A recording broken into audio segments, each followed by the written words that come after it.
सहयोगी मानसी दवे। बाजार में लगातार 5 सत्र से गिरावट है और चिंता की बात यह है कि जिस डीएमए को इन्वेस्टर डीएमए कहा जाता है, यानी कि 200 डीएमए, उससे बहुत करीब आकर बाजार अब कारोबार कर रहा है और दिन के निचले स्तर के आसपास है निफ्टी और निफ्टी बैंक। निफ्टी की जो गिरावट है वो है करीब 300 अंकों के आसपास की। 23,600 भी आज ब्रेक हो गया। और निफ्टी बैंक की बात करें तो जो गिरावट है वो है करीब 838 अंकों की और प्रतिशत के लिहाज से जो कमजोरी है वो है 1.5% से ज्यादा की।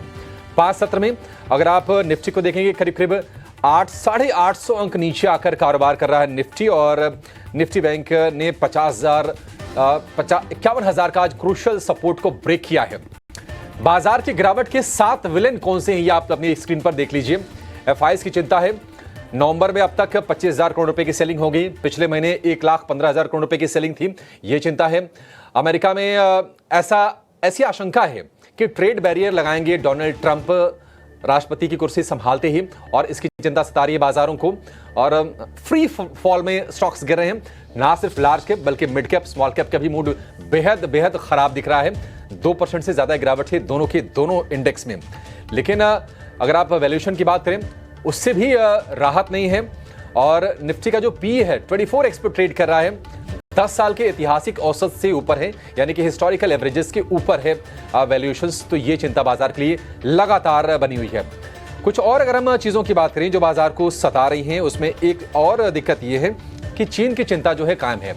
चीन में स्टिमुलस दिया जा रहा है बाजार को सुधारने के लिए, प्रॉपर्टी मार्केट को सपोर्ट करने के लिए, और सस्ते वैल्यूएशन से बाजार के, इसके चलते विदेशी निवेशक वहां पर आकर्षित हो रहे हैं और भारतीय बाजारों के लिए चिंता की बात है निश्चित तौर पर। रिजल्ट सीजन में अब कुछ ही दिन बच गए हैं, लेकिन अब तक का जो सीजन बीता है वो बहुत ज्यादा निराश करने वाला रहा है और कहीं न कहीं अब बाजार को अर्निंग डाउनग्रेड का भी डर सता रहा है। ये रिस्क भी यहां से बढ़ रहा है और इसकी गिरफ्त में भी बाजार आ रहा है। आज के सत्र से साफ साफ ये दिख भी रहा है। महंगाई एक और चिंता उभर के सामने आई है। कल जो सीपीआई महंगाई यानी कि रिटेल महंगाई दर के आंकड़े आए हैं उसमें हमने देखा कि 6% के ऊपर चली गई है सीपीआई महंगाई दर। और कहीं न कहीं अब चिंता यह है कि क्या आरबीआई दरें घटाएगा, कब घटाएगा, कितना घटाएगा, इसको लेकर एक बड़ा सवालिया निशान जरूर लगता हुआ दिख रहा है। रुपए में रिवर्स गियर है। डॉलर इंडेक्स लगातार मजबूत हो रहा है और रुपया 84.4 के रिकॉर्ड निचले स्तर पर फिसल गया है। तो चौतरफा चिंता है। अच्छी खबरों का बाजार में अभाव है और जब अच्छी खबरें है नहीं, बाजार की पिटाई चल रही है। लगातार 5 सत्र से बाजार गिरावट के साथ कारोबार कर रहा है और बैंक निफ्टी आप देखिए 8.5 फिसला है, 50,300 के आसपास जाकर कारोबार कर रहा है। आज निफ्टी में सिर्फ 3 शेयर इस वक्त मजबूत हैं। और मजबूत क्या कहेंगे, एनटीपीसी सिर्फ 1% ऊपर है। उसके अलावा ब्रिटानिया, एचयूएल हल्के से गेंस पर कारोबार कर रहे हैं। इसके अलावा मेटल और हम देख रहे हैं कि ऑटो स्टॉक्स आज वहां पर कोहराम मचा हुआ है। हीरो मोटो करीब 4.5% टूट गया। हिंडाल्को 4% नीचे है। टाटा स्टील करीब 3.25% नीचे।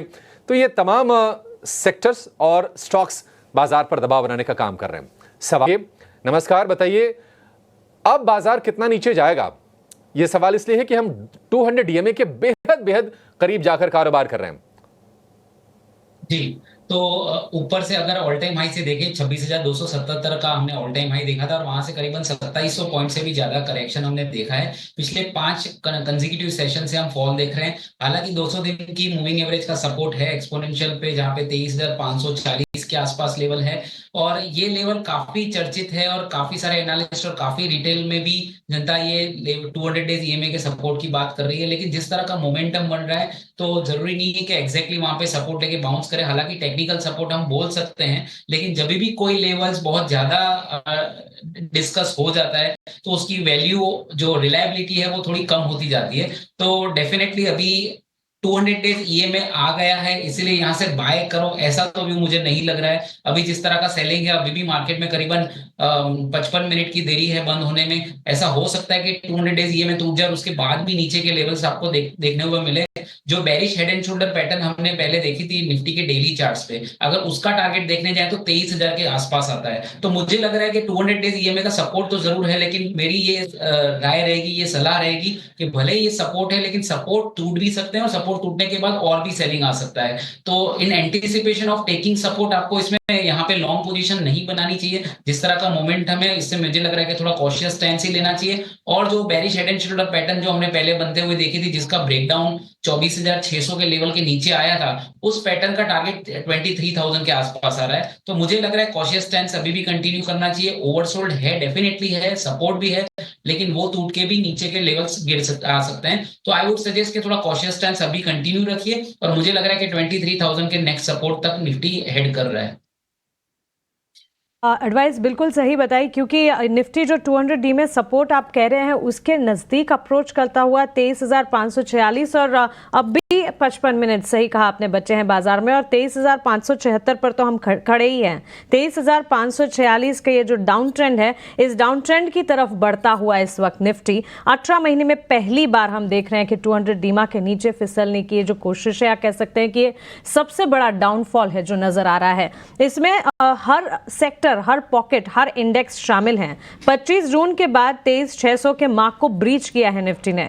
बेयर ग्रिप पूरी तरह से टाइटन होती हुई दिख रही है। बैंक निफ्टी की वीकली एक्सपायरी का दिन है और इसी दिन अगर आप देखेंगे 900 अंकों की गिरावट इस वक्त हावी होती हुई अक्रॉस सेक्टर्स, आप देखेंगे लाल निशान across indices, broader markets, mid cap, small cap, हर तरफ हम देख रहे हैं बिकवाली का दबाव। इस बीच हमारे साथ हमारे एक और एक्सपर्ट जुड़ गए हैं, शेर खान के technical research analyst Jatin Gadia हमारे साथ है।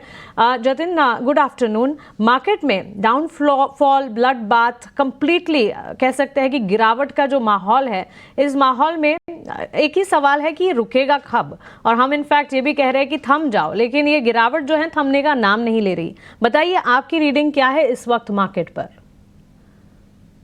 देखिए, हमें लगता है कि कहीं ना कहीं जो निफ्टी है उसमें तो कहीं ना कहीं गिरावट हो ही रही थी, लेकिन आज जो बैंक निफ्टी ने एक ब्रेकडाउन दिया है साइडवेज कंसोलिडेशन रेंज में से 50,500 का जो लेवल था वो डिसाइसिवली ब्रीच करके ट्रेड कर रहा है। तो हमें लगता है कि बैंक निफ्टी कहीं ना कहीं आगे की जो फॉल है वो लीड कर सकता है।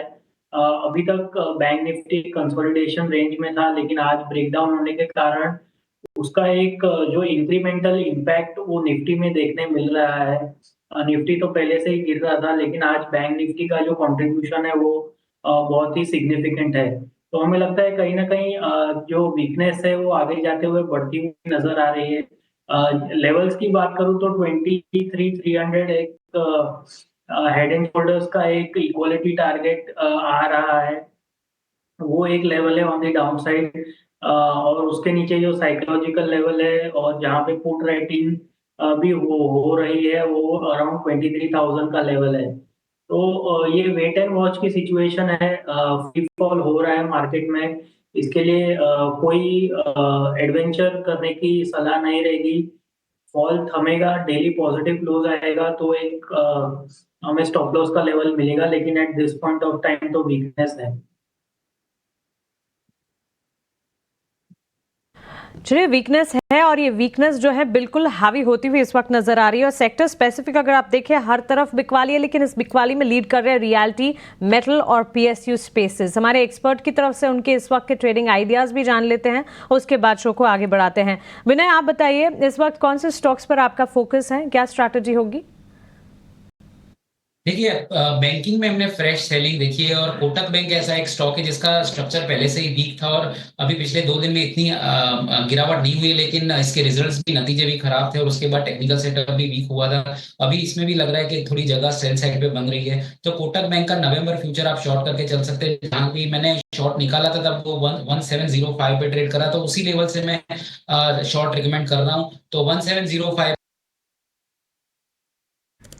कोटक बैंक नवंबर फ्यूचर शॉर्ट करने की इस वक्त राय विनय की तरफ से आती हुई 1730 के टारगेट को मानकर चलें। 1660 का आपको एक स्टॉप लॉस लगाना है। इस वक्त अगर देखेंगे कोटक महिंद्रा बैंक का में बिकवाली हम देख रहे हैं करीब 2% की गिरावट है और यहां से और ज्यादा गिरावट हावी होती हुई दिख सकती है। 1688 के लेवल पर ये ट्रेड कर रहा है। 1660 तक के लेवल्स यहां पर नीचे नजर आ सकते हैं। इसके अलावा भी हम देखेंगे विनय की तरफ से उनके और कॉल्स कौन से हैं, हमारे साथ वो जुड़ नहीं पा रहे हैं। इनफैक्ट सीमेंस पर भी उनकी कॉल है। नवंबर फ्यूचर्स को बेचने की राय है। दोनों कॉल खरीद बिकवाली की इस वक्त 6580 के टारगेट्स को मानकर चले। 6810 का स्टॉप लॉस लगाना होगा। 2% की गिरावट सीमेंस के काउंटर में हम देख रहे हैं 6677 के लेवल्स पर, 6677 पर 6500 तक के नीचे लुढ़क सकता है। बिकवाली की रणनीति 2 कॉल्स, कोटक बैंक नवंबर फ्यूचर्स और सीमेंस नवंबर फ्यूचर्स के। जतिन, आप बताइए, आपकी तरफ से भी क्या बिकवाली की तरफ के ही कॉल्स होंगे? यस, जो दोनों ही कॉल होंगे वो शॉर्ट साइड की तरफ के होंगे। जो पहला रिकमेंडेशन होगा वो सेल साइड की तरफ सन फार्मा में होगा। तो आज के ट्रेडिंग सेशन में हमने देखा है कि सन फार्मा में एक वेरी फ्लैट पैटर्न का ब्रेकडाउन हुआ है। 3 दिनों का पुल बैक था, वो फिजल आउट हो गया है और एक ब्रेकडाउन देखने मिला है, फ्रेश ब्रेकडाउन देखने मिला है। हमें लगता है कि जो वीकनेस है वो बढ़ती हुई नजर आ रही है। डाउनसाइड में टारगेट्स रहेंगे 1740 के और हम स्टॉप लॉस सजेस्ट करेंगे 1795 का। जो दूसरा रिकमेंडेशन हो बैंकिंग स्पेस में से फेडरल बैंक में होगा। सेलिंग प्रेशर दिखाई दे रहा है, इंडियन डायगोनल पैटर्न में से ब्रेकडाउन हुआ है। हमें लगता है कि फेडरल बैंक में वीकनेस और बढ़ती हुई नजर आ रही है। हमने ये रिकमेंडेशन दिया है, वो भाव से अभी नीचे चल रहा है, लेकिन हम एक्सपेक्ट कर रहे हैं कि कहीं ना कहीं 192 ऑन द डाउनसाइड हमें देखने मिल सकता है इमीडिएटली। इसमें मैं स्टॉप लॉस 205 का सजेस्ट करूंगा। तो फेडरल बैंक दूसरा सेल साइड की तरफ का रिकमेंडेशन होगा।